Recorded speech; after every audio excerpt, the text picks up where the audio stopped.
Assalamualaikum warahmatullahi wabarakatuh.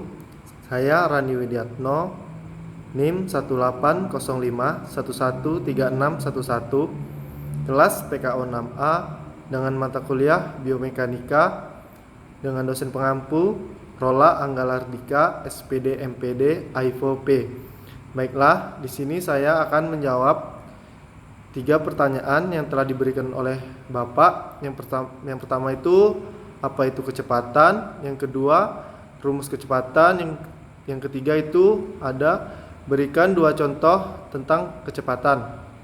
Baiklah, yang pertama, kecepatan adalah besaran turunan yang diturunkan dari besaran pokok, panjang, dan waktu. Ada pula kecepatan adalah besarnya perpindahan yang dilakukan oleh suatu benda dalam satu satuan waktu. Pertanyaan nomor 2 itu rumus kecepatan. Rumus kecepatan V sama dengan S per T. Dengan keterangan V itu kecepatan, satuannya meter per second, dengan S jarak, satuannya meter, dengan T waktu, satuannya S. Ada 2 istilah dalam kecepatan, yaitu GIB dan GIBB. GIB adalah gerakan lurus beraturan, gerak suatu benda pada lintasan lurus dengan kecepatan yang konsisten atau tetap. Rumusnya V sama dengan S per T.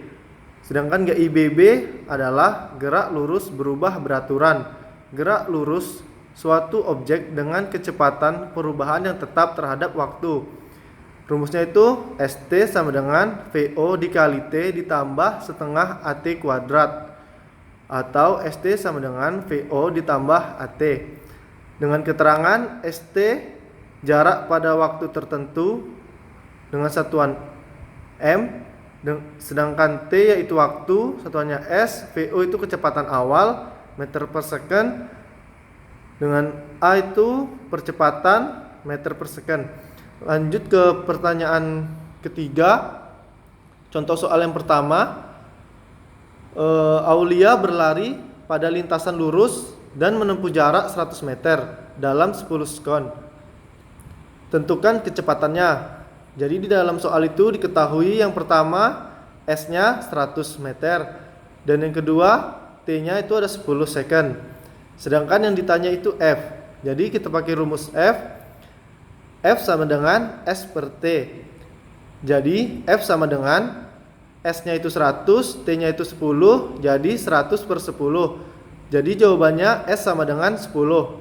Lanjut ke pertanyaan contoh soal yang kedua.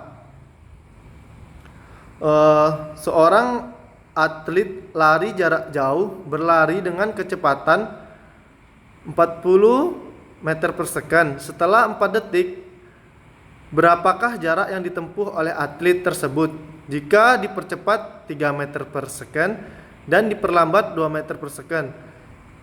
Diketahuinya itu pertama ada VT-nya 40 meter per second, kemudian T 4 detik, percepatannya A 3 meter per second, perlambatannya A 2 meter per second. Sedangkan yang ditanya itu S jika dipercepat dan S jika diperlambat. Langsung saja kita masuk ke rumus VO sama dengan VT ditambah AT kuadrat. Jadi sini sama dengan 40 ditambah 3, kemudian sama dengan 40 ditambah 12. Jadi hasilnya 40 ditambah 12 itu ada 52. Lanjut ke rumus yang kedua, itu ST sama dengan VO dikali T ditambah A dikali T. Di sini VO-nya 52, T-nya 4, A-nya 3, T-nya 4. Jadi 52 dikali 4 itu dapat 208, ditambah 3 dikali 4 itu ada 12. Jadi 208 ditambah 12 itu 220. Jika berubah percepatan dengan diperlambat, maka VO itu VT dikurang A dikali T. Sedangkan VT-nya itu 40 dikurang A-nya itu 4 dikali 2. Jadi 40 dikurang 4 kali 2 itu 8. Jadi hasilnya sama dengan 32 meter per second. Lanjut ke rumus yang kedua, itu ada ST VO dikali T ditambah A dikali T. Dengan VO-nya 32 dikali T-nya itu 4 ditambah A-nya itu 2 dikali T-nya itu 4. Jadi 32 dikali 4 itu dapat 128 ditambah 2 dikali 4 itu 8. Jadi 128 ditambah 8 itu hasilnya 136 meter per 136 meter. Jadi itulah tadi jawaban yang bisa saya sampaikan. Kurang lebih saya mohon maaf. Saya akhiri. Wassalamualaikum warahmatullahi wabarakatuh.